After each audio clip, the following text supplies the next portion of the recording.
Good morning friends. GST platform के YouTube channel में आप सभी का स्वागत है। जी हाँ फ्रेंड्स, दिसंबर 2022 से जीएसटी पोर्टल के अंदर कई सारी ऐसी फैसिलिटीज़ हैं जो अब इनेबल कर दी गई हैं। चाहे हम बात करें रजिस्ट्रेशन की, रिटर्न्स की, रिफंड की, एडवांस रूलिंग की या फिर इन्फोर्समेंट की। जुड़े रहिएगा इस वीडियो के एंड तक ताकि आपको भी जो ये इम्पॉर्टेंट जीएसटी पोर्टल के फीचर्स हैं वो अच्छे से समझ में आ जाएं। और इन सब के बारे में हम लोग अपने अगले महीने की टैक्स मैगजीन में भी डिस्कशन करेंगे।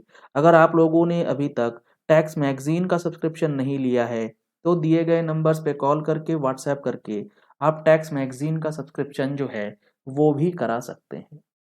अब यहाँ सबसे पहले अगर बात करें तो रजिस्ट्रेशन के अंदर क्या चीज़ें चेंज करी गई जीएसटी पोर्टल में।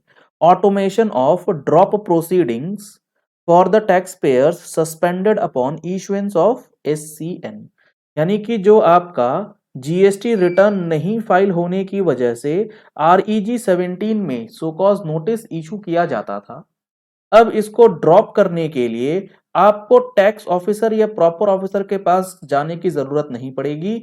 आप जीएसटी पोर्टल पे ऑटोमेशन के मेथड से इस पर्टिकुलर प्रोसीडिंग्स को ड्रॉप करा सकते हैं।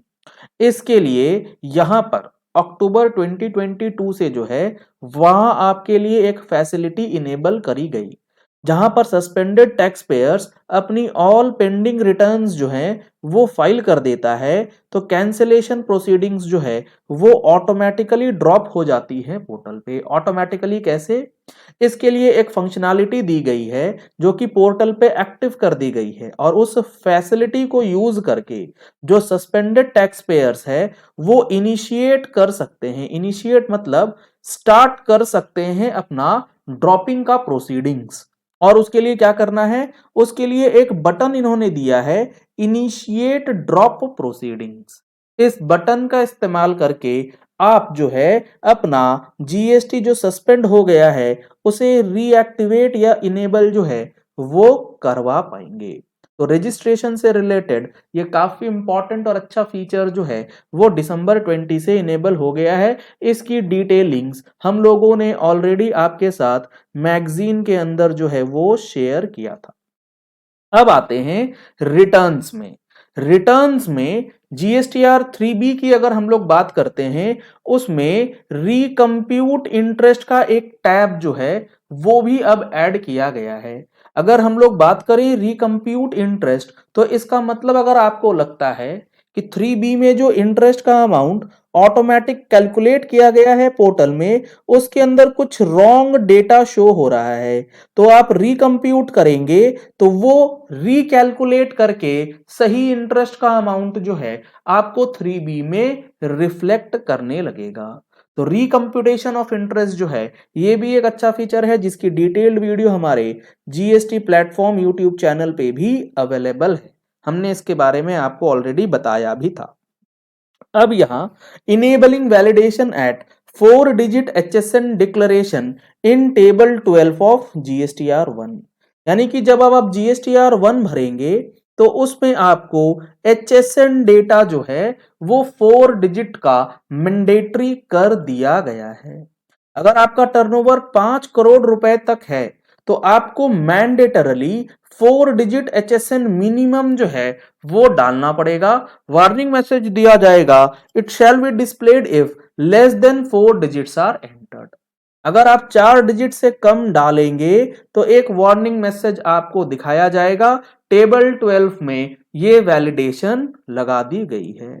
तो एचएसएन का जो डेटा है वो अब आप अपना प्रॉपरली मेंटेन कीजिएगा ताकि आपको आगे चल के जीएसटीआर 1 में किसी प्रकार की कोई परेशानी जो है वो ना उठानी पड़े।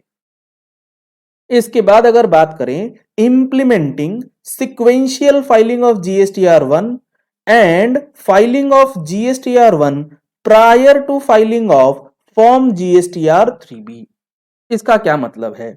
लेट सपोज अभी आप दिसंबर 22 की जीएसटीआर 3B फाइल करेंगे 20 जनवरी 23 से पहले, तो दिसंबर की 3B को फाइल करने से पहले अब आपके लिए दिसंबर का GSTR 1 फाइल होना मैंडेटरी है और इस 3B को फाइल करने के लिए आपको पिछले महीने की GSTR 3B जो है वो भी फाइल करना मैंडेटरी कर दिया गया है। यानी कि आपको कोई भी रिटर्न फाइल करनी है तो उससे पिछले, यानी कि अब देखिए ना, 20 जनवरी 2023 को आपको 3B फाइल करना है।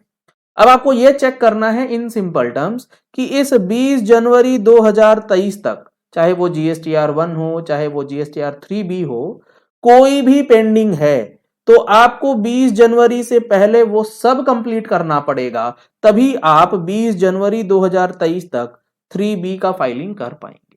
सिंपल सा बात यह है, जिस दिन आप रिटर्न भरने बैठेंगे उस दिन तक जो भी रिटर्न्स ड्यू हो गई हैं, चाहे वो GSTR 1 हो 3B हो, सारी फाइलिंग आपकी कंप्लीट होनी चाहिए। ये इसी तरीके से एक्ट जो है अब डिजाइन कर दिया गया है। इसके बाद GSTR 2B में बिल ऑफ एंट्री से रिलेटेड एक वैलिडेशन लगाया गया है, जहां पर डुप्लीकेट एंट्रीज जो होती हैं उसको चेक करने की फैसिलिटी आपको मिलेगी। इसके बाद अगला जो है turnover threshold validation on filing by the composition tax payer.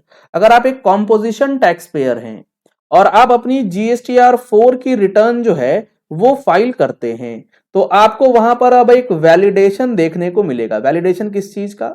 अगर आपका टर्नओवर 1.5 करोड़ रुपए को क्रॉस कर गया है तो यहां पर आपको एक वार्निंग मैसेज जो है वो देगा portal, with effect from financial year 21-22 a validation has been implemented on the portal to ensure that a taxpayer whose aggregate turnover exceeds 1.5 crore, जिसका टर्नओवर 1.5 करोड़ को क्रॉस कर गया है, या 50 लाख को for goods and services will not be able to file quarterly statement in CMP 08 and annual return in GSTR 4. An alert message will be displayed in the taxpayer's dashboard in such cases. अगर आपका turnover 1.5 crore को cross कर गया है या 50 लाख को cross कर गया है in case of services and goods, तो आपके लिए अब CMP 08 और GSTR 4 की जो फैसिलिटी है वो अवेलेबल नहीं रहेगी।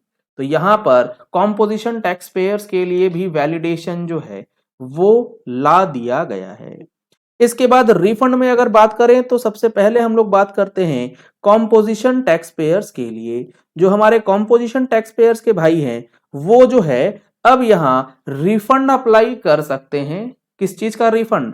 आप सबको पता होगा CMP 08 और GSTR 4 में हुई गलती की वजह से जो नेगेटिव लाइबिलिटी आई थी और उस नेगेटिव लाइबिलिटी के आने की वजह से जो एक्स्ट्रा पेमेंट किया गया पोर्टल के अंदर, इस अमाउंट का रिफंड के लिए वैलिडेशंस जो हैं वो अब हटा दिए गए।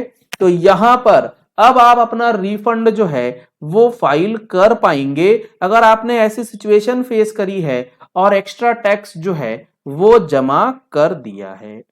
इसके बाद जो इन्फोर्समेंट से रिलेटेड है वहां पर रिप्लाई टू नोटिसेज ऑफ समन, यानी कि समन के कोई नोटिसेज आ रहे हैं तो उसका भी रिप्लाई देने के लिए अब आपके पास ऑप्शन जो है वो अवेलेबल करवा दिया गया है। तो ये कुछ इंपॉर्टेंट और अच्छे फीचर्स जो GST पोर्टल में इनेबल किए गए हैं दिसंबर 22 से आपके लिए अवेलेबल है। आप इनको यूज कर सकते हैं अपनी डे टू डे फाइलिंग के अंदर।